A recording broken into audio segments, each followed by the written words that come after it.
Hindi raw muna magpapadala ng tinatawag na Filipino Household Service Workers sa mga kasambahay sa Singapore.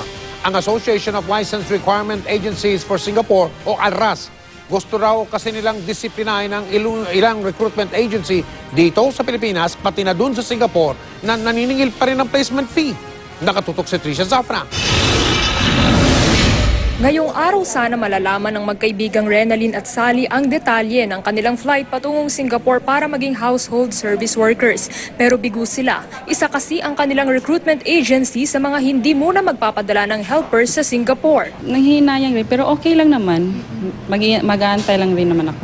Habang nag-iintay po ako ng flight ko patungong Singapore, nag-part-time po ako para may kita everyday. Nais daw ng Association of Licensed Recruitment Agencies for Singapore o ALRAS na disiplinahin ang mga agency dito sa Pilipinas at Singapore na naniningil pa rin ng placement fee. Marami pa rin po yung mga nakakapunta ng Singapore na patuloy na nililin lang ng mga licensed agencies na hindi tumutupad dun sa Household Service Worker Reform Package. Kami ay magmo-moratorium para ipakita namin sa mga ahensya sa Singapore, kami nagkakaisa na dapat hindi ipataw sa mga OFW ang mga komisyon nila, dapat wala, zero dapat placement fee kahit sa pamamagitan ito ng salary deduction. Suportado ng Philippine Overseas Employment Administration ang hakbang ng grupo.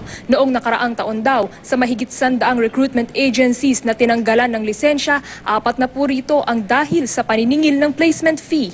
Ito ay para sa proteksyon ng ating household service workers. Kapag pinatawan ng placement fee ang isang domestic worker, hindi yan tamang pagtrato. Mas maghihigpit daw ngayon ang POEA sa documentation ng mga patungong Singapore para mamasukang household helper.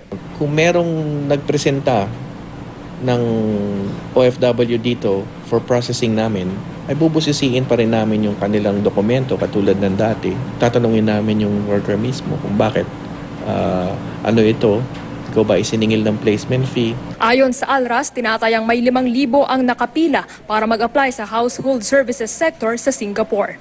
Tricia Zafra, Nakatutok, 24 Oras.